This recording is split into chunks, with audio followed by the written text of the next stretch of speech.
बोकारो दिन भर में आज कब कराए कोरोना टेस्ट बताएंगे। कोरोना को लेकर लोग कितने सतर्क हैं करेंगे चर्चा। पेरेंट्स क्यों पहुंचे जिला शिक्षा पदाधिकारी के कार्यालय जानेंगे। नमस्कार, 2 दिन की छुट्टी के बाद एक बार फिर स्वागत है आपका बोकारो दिन भर में। मैं प्रियंका।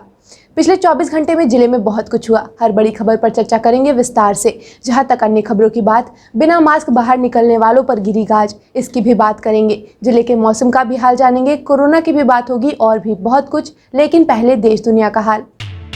भारत में कोविड-19 केसों में सबसे बड़ा उछाल। एक दिन में 1,68,912 नए मामले, 904 की मौत। महाराष्ट्र में 24 घंटे में कोरोना के रिकॉर्ड 63,294 नए मामले, 349 की मौत। सुप्रीम कोर्ट के 50% से ज्यादा कर्मचारी कोरोना संक्रमित। वीडियो कॉन्फ्रेंसिंग के जरिए घर से सुनवाई करेंगे जज। रेमडेसिविर की देश में कमी को देखते हुए सरकार ने निर्यात पर लगाई रोक। यूपी में 500 से अधिक कोरोना केस वाले इलाकों में नाइट कर्फ्यू। सप्ताह के पहले दिन सेंसेक्स 1,707 अंक और निफ्टी 524 अंक गिरकर बंद हुआ। सोने की कीमत 10 रुपए प्रति 10 ग्राम बढ़ी तो वहीं चांदी का दाम 100 रुपए प्रति किलोग्राम बढ़ा। अब एक नजर आपके राज्य झारखंड की 3 बड़ी खबरों पर। झारखंड में कोरोना का कहर जारी। एक दिन में मिले कोरोना के 2,296 संक्रमित। एक दिन में सर्वाधिक 21 मौत। राज्य के स्वास्थ्य मंत्री बन्ना गुप्ता ने कहा कि अगर जरूरत पड़ेगी तो सरकार निजी अस्पतालों को टेक ओवर करेगी। मौसम विभाग के अनुसार झारखंड में मंगलवार और बुधवार को साफ रहेगा मौसम, वहीं गुरुवार को बारिश की संभावना। तो ये थी देश दुनिया और झारखंड की खबरें। अब नजर डालते हैं बोकारो के 9 प्रखंडों की खबरों पर जो आज सुर्खियों में बनी रही। कोरोना वायरस का कहर इन दिनों पूरी दुनिया में देखने को मिल रहा है और भारत में पहली बार 24 घंटे में 1,68,000 से ज्यादा नए मामले सामने आए हैं। ऐसे में सभी के लिए सावधानी बरतना बहुत जरूरी है और इसे लेकर प्रशासन 3T यानी कि टेस्टिंग, ट्रैकिंग और ट्रीटमेंट के तहत काम कर रही है। कोरोना से जुड़े किसी भी लक्षण की अनुभूति होने पर हम सभी को टेस्ट कराना चाहिए। कौन कौन से लक्षण दिखने पर लोगों को कोरोना टेस्ट कराना चाहिए, आइए जानते हैं। सबसे बड़ी बात है कि लापरवाही हम लोगों में से हुई है। बीच में जो कोविड की संख्या, जो नंबर ऑफ कोविड केसेस घट गया था, ऑलमोस्ट बोकारो तो 0 पे पहुंच गया था। और सडन हम लोग जो फ्री होके without mask, social distancing and कोई प्रिकॉशन लिए बिना मार्केट में जो भीड़ भाड़ जगहों पे शादी अटेंड करना है जो करने लगे, इस बीच में जो सेकेंड वेव आया जो काफ़ी तेज़ी से फैला और उसके पीछे हम लोग खुद जिम्मेवार हैं। तो हम लोगों को तो स्टेप बाय, और इस बीच में होली भी आ गई। एक होली पता नहीं क्यों लगता है जैसे होली भी इसमें एक फैक्टर हुआ है, इसमें लोग खुल के होली खेले हैं, एक कारण बना है स्प्रेड होने का तेज मेरे नज़र में। दूसरी बात, लोगों को अभी भी हम कहते हैं कि यदि आज के दिन से आदमी सतर्क हो जाए, हैंड वॉश करे, मास्क तो एकदम मैंडेटरी है। आप घर से बाहर निकले मास्क पहने, पब्लिक गैदरिंग से अवॉइड रहें, दूर रहें और हैंड वॉश करें। ये 3 चीज़ जो आप मेंटेन कर लेंगे, सोशल डिस्टेंसिंग रखेंगे, तो मोस्ट प्रोबेबली कोरोना से अभी भी रोकथाम हम लोग उसी से ज़्यादा कर सकते हैं। वैक्सीन लेने के बावजूद भी आपको बार बार रिक्वेस्ट किया जा रहा है कि आपको सोशल डिस्टेंसिंग एंड जो भी SOPs है वो मेंटेन करना है, जो कि हम लोग नहीं किए। सर, ऐसा देखा जा रहा है कि ये सब करने के बाद भी जिनका इम्यूनिटी थोड़ा सा भी कमज़ोर है और उनको थोड़ा माइंडसेट ऐसा हो जा रहा है कि कहीं ऐसा नहीं कि कोरोना में हम भी इंटर कर गए, तो उस समय क्या प्रिकॉशन लेना चाहिए?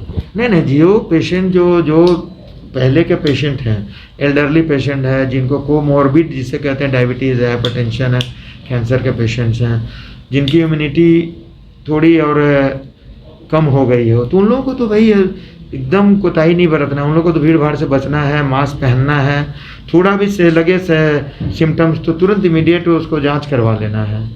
कोमॉर्बिड वाले पेशेंट जो होते हैं वो बहुत ही सेंसिटिव होते हैं इस मामले में, तो इसलिए उन लोगों को चाहिए कि एकदम कोई एक थोड़ी सी भी गलती उनके लिए घातक बन सकता है। ऐसा भी है कि कुछ लोग कोरोना के पॉजिटिव भी हो चुके हैं, घर में अगर आइसोलेशन हो रहे हैं, तो उनको क्या क्या चीज़ पर ध्यान देना चाहिए? वो कौन सा 5 चीज़ जो इम्पोर्टेंट होगा? देखिए, एक्चुअली क्या है कि लोड तो सरकार के ऊपर और हमारे हॉस्पिटल्स के ऊपर बढ़ गया अचानक नंबर ऑफ केसेस बढ़ने से, बट इसमें लोगों को घबराने की ज़रूरत नहीं है। अभी भी 80 to 90%, 80% केसेस हम लोग कहते हैं कि मैनेजेबल है, और मैनेजेबल है तो घर पे रह के उसको आइसोलेट होके अपना मॉनिटरिंग करें, ऑक्सीजन लेवल मॉनिटरिंग करें, मेडिसिन लें और आइसोलेट रहें। और यदि उनकी ऑक्सीजन सेचुरेशन वगैरह यदि गिरता है, फॉल करता है या सांस लेने में कठिनाई होती है तो फिर वो तुरंत कोविड सेंटर में संपर्क करें। अदरवाइज मैक्सिमम केसेस यदि एसिम्टोमेटिक हैं, जिनको सिम्टम्स नहीं हो तो घर में भी माइल्ड सिम्टम्स हैं, वो घर में मैनेज हो सकते क्या उसमें कुछ स्पेशल केयर करना चाहिए खान पीन में या फिर? नहीं, खान पीन में कुछ नहीं, घर का खाना, शुद्ध खाना खाएं, सेपरेट रहें है और घर में ही रहें, ऐसा कुछ बात नहीं है। घर का जो खाना है वो खाएं, उससे स्पेशल भोजन कुछ है नहीं इसके लिए कि खाने की वजह से हम रोक सकते हैं। कोरोना के दूसरे लहर में दिन प्रतिदिन नए मामलों में इजाफा देखा जा रहा है। ऐसे में हमारे सुरक्षित रहने के लिए सबसे ज़रूरी है सावधानी, जैसे हाथों को सैनिटाइज करना, मास्क का लगातार इस्तेमाल करना और सोशल डिस्टेंसिंग का पालन करना, जिसमें कहा गया है कि कम से कम 1 मीटर की दूरी लोगों को बनाए रखना है। लेकिन शहर के कुछ जगह की तस्वीरें कुछ और ही बयां करती नजर आ रही है, जिसे समझने के लिए हमें या आपको किसी व्याख्या या विश्लेषण की ज़रूरत नहीं है। कैमरे में कैद यह तस्वीर ही काफ़ी है।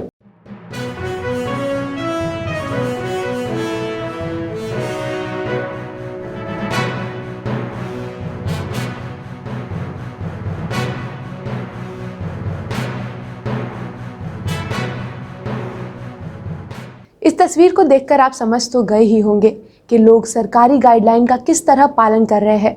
हालांकि आपको बताएं कि बैंक के गेट पर लगी नोटिस पर भी लोगों का ध्यान नहीं था, जिस पर यह साफ लिखा हुआ था कि कुछ ही दिनों पहले बैंक में कोविड पेशेंट पाया गया था, तो सावधानी ज़रूरी है। इसके अलावा बैंक की तरफ से भी नोटिस लगाने के सिवाय किसी तरह की सतर्कता नहीं देखी गई और ना ही कोई पहल दिखी। झारखंड अभिभावक महासंघ और निजी विद्यालयों के अभिभावकों ने आज जिला शिक्षा पदाधिकारी के कार्यालय का घेराव किया।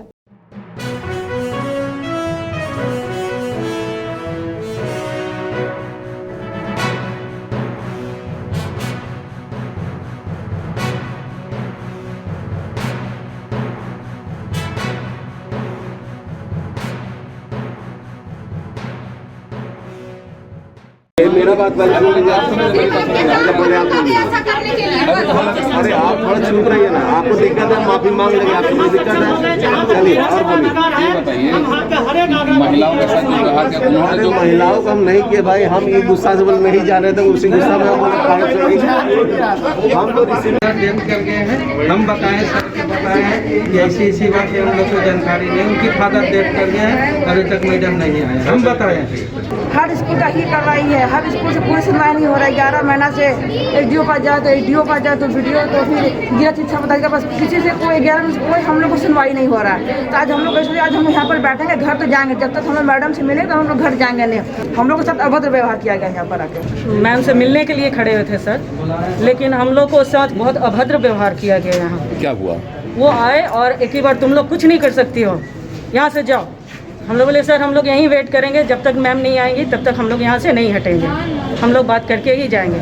बस उन्होंने अजीब सा धक्का दिया, फिर हम लोग बहुत अजीब लगा कि हम लोग साथ इतना अभद्र व्यवहार किया गया। अगर हमारे कॉन्टेक्ट में रहेंगे तो हम बता देंगे। एसडीओ साहब से मेरी डायरेक्ट बात हो रही है, ठीक है? या तो फिर आप लोग एसडीओ साहब भी आप लोग को बात सुनने के लिए तैयार हैं, ऐसा नहीं है कि नहीं सुनने के लिए तैयार है। एसडीओ साहब का यही कहना है कि जो भी बात सुनेंगे वो 200 नियमता सुनेंगे और प्रोसेस में, लेकिन वो हल्ला हंगामा वगैरह करने का कोई ज़रूरत नहीं है।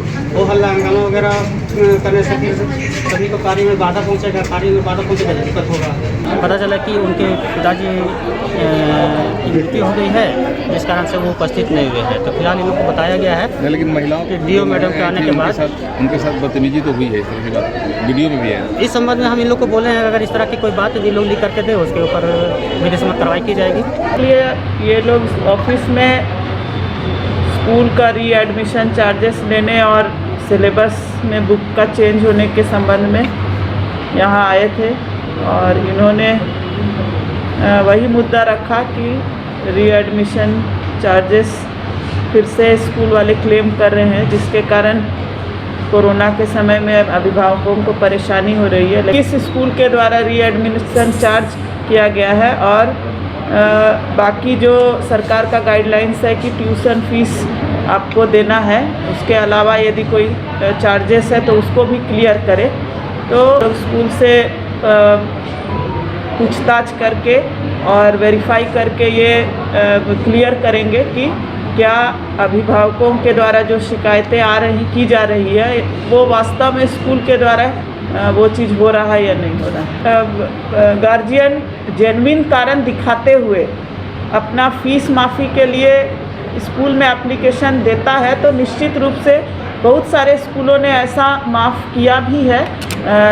तो यही यहाँ एक गैप आ जा रहा है कि स्कूल वाले और जो अभिभावक जो नीडी है वास्तव में, यहाँ तक सिलेबस बुक्स की चेंज होने की बात है तो इसकी जांच प्रशासनिक स्तर पर मजिस्ट्रेट डिप्यूट करके किया भी जा रहा है। जिला शिक्षा अधीक्षक महोदय से बात हुई, आवेदन दीजिए और किस किस एवज में लिया जा रहा है हम लोग कल जांच करेंगे, उसके लिए आवेदन मांगिए। तंबाकू बेचने वाले दुकानदारों को लाइसेंस लेने में हो रही दिक्कतें और कई परेशानियों को लेकर आज जिला तंबाकू नियंत्रण समन्वयक समिति की बैठक उप विकास आयुक्त जयकिशोर प्रसाद की अध्यक्षता में समाहर नाले सभा कक्ष में की गई। बैठक में उप विकास आयुक्त ने चास नगर निगम के इलाकों में तंबाकू बिक्री करने वाले दुकानदारों को लाइसेंस लेने में कोई दिक्कत ना हो और इसके लिए क्या पेपर चाहिए वो सभी जानकारी को प्रचार प्रसार करवाने का निर्देश दिया। तंबाकू से मुक्त करने के लिए ये जिला स्तरीय बैठक का आयोजन किया गया है और इसमें मुख्यतः ये बातें सामने आई है कि थोड़ी सी कोविड-19 के कारण इस प्रोग्राम में शिथिलता हुई है, लेकिन इस शिथिलता को हम लोग तुरंत दूर कर देंगे और कोविड महामारी से जैसे हम लोग लड़ रहे हैं और जितना अच्छा से हम लोग काम कर रहे हैं उसी तरह इसका भी काम करेंगे और ब्लॉक स्तर पर इसकी बैठक इसी महीने होगी और लोगों को इसके बारे में अवेयर किया जाएगा। ज़िले में जितने तमाम स्कूल हैं सभी छात्रों को जागरूक किया जाएगा कि अपने स्कूल को वो तंबाकू मुक्त करें और इसके साथ साथ जितने भी उनके गार्जियन हैं उनको भी ये प्रेरित करें कि वो तंबाकू का सेवन नहीं करें। यही हम लोगों का संदेश रहेगा सभी स्कूल के बच्चों के लिए। लगातार बढ़ रहे कोरोना मामलों को देखते हुए रविवार को चास नगर निगम और बोकारो स्टील सिटी के अलग अलग चौक चौराहों और बाजारों में सघन मास्क चेकिंग अभियान चलाया गया। इस दौरान बाइक, बस, ऑटो और कार का विशेष रूप से चेकिंग किया गया और जिन लोगों ने मास्क नहीं पहना था उन पर कार्यवाही करते हुए प्राथमिकी दर्ज की गई और जुर्माना भी वसूला गया। इसी बीच अब जान लेते हैं कोरोना अपडेट। बोकारो में पिछले 24 घंटे में 57 नए मामले सामने आए, जिसके बाद बोकारो में अब कुल एक्टिव केस की संख्या 414 हो गई है। वहीं 39 लोग ठीक होकर घर लौटे, जबकि 660 सैंपल जांच के लिए जमा किए गए। साथ ही दूसरी तरफ जिले में रविवार को 7,220 लोगों को कोविड-19 का टीका लगाया गया। बोकारो में कोरोना पॉजिटिव पाए गए मरीजों के घर और इलाकों को कंटेनमेंट जोन बनाया जा रहा है। उपायुक्त राजेश सिंह ने बताया कि बोकारो स्टील सिटी के sector 1B, sector 9B, sector 8D, sector 4G, sector 8C, sector 8B, sector 9A, sector 6A, sector 4D, sector 3C, sector 1C, sector 12B, sector 4F, sector 4C, Chas नगर निगम के गोस नगर, सियारदह, सिलफोड़, बार पोखर, वास्तु विहार, चिराचास फेज 2, चास प्रखंड के इलाकों, बारी cooperative colony और टाड़ बाली D इलाकों में व्यक्ति का कोरोना पॉजिटिव रिपोर्ट प्राप्त हुआ है और इन सभी इलाकों को कंटेनमेंट जोन घोषित किया गया है। साथ ही इन इलाकों में सैनिटाइजेशन का काम भी जारी है। 20 से लेकर 27-28 तक की उम्र ऐसी होती है जब जिंदगी का सबसे बड़ा मकसद होता है रोजगार, यानी कि डिग्री लेने के बाद काम पर लग जाना। बहुत लोगों को नौकरी मिलती है और कईयों को नहीं। बहुत बार तो वैकेंसी होने के बाद भी उसकी जानकारी नहीं होने पर लोग इससे वंचित रह जाते हैं। अगर आप बोकारो वासी हैं और आप भी नौकरी को लेकर परेशान हैं तो रोजगार से जुड़ी जानकारियां देने के लिए द टाइम्स मीडिया हर सोमवार को अपने कार्यक्रम बोकारो दिन भर में रोजगार समाचार लेकर आ रहा है, जिसमें हम आपको बोकारो के रोजगार से जुड़ी जानकारियां देंगे। और अभी हमारे पास 2 वैकेंसी की जानकारी आई है। दोनों ही वैकेंसी चास में स्थित लाइफलाइन हॉस्पिटल की है। लाइफलाइन हॉस्पिटल में पहली रिक्वायरमेंट है एक रिसेप्शनिस्ट की, जिसके लिए मिनिमम क्वालिफिकेशन 12th पास, कंप्यूटर सेवी यानी कि आपको MS ऑफिस कंट्रोल करना आना चाहिए, साथ ही आपको ईमेल करना और किसी भी डॉक्यूमेंट को स्कैन करना आना चाहिए। और तीसरी रिक्वायरमेंट है must have good communication skills. इस जॉब के लिए वर्किंग टाइमिंग है 12 से 8:30। दूसरी रिक्वायरमेंट है फॉर डस्टिंग यानी कि साफ सफाई के लिए, जिसमें 20 से 30 साल तक के व्यक्ति की ज़रूरत है। अगर आप इन दोनों में से किसी भी जॉब के लिए सुटेबल है तो आप सामने दिए गए नंबर पर संपर्क कर सकते हैं। अब जान लेते हैं मौसम का हाल। पिछले दिनों हुई बारिश से जहां लोगों को राहत मिली थी, वहीं बोकारो के मौसम ने फिर करवट ले ली है और गर्मी बढ़ती ही जा रही है। तेज धूप और गर्मी के कारण लोगों का हाल बेहाल है। मौसम विभाग के अनुसार आने वाले कुछ दिनों तक आंशिक रूप से बादल छाए रहने के आसार हैं और तापमान में बढ़ोतरी देखी जा सकती है। आज का अधिकतम तापमान 38 डिग्री सेल्सियस और न्यूनतम तापमान 22 डिग्री सेल्सियस रिकॉर्ड किया गया। आप अपने आसपास की घटनाएं और समस्याओं को हमें व्हाट्सएप कर सकते हैं। हमारा व्हाट्सएप नंबर है 9334210302। इसी तरह बोकारो की तमाम खबरों को जानने के लिए आप हमारे चैनल बोकारो टाइम्स को लाइक करें, सब्सक्राइब करें और शेयर करें। फिर मिलेंगे बोकारो दिन भर में सोमवार से शुक्रवार रात 8 बजे। तब तक के लिए नमस्कार। बने रहें thetimesmedia.com पर। आप हमें फेसबुक और यूट्यूब पर भी देख सकते हैं।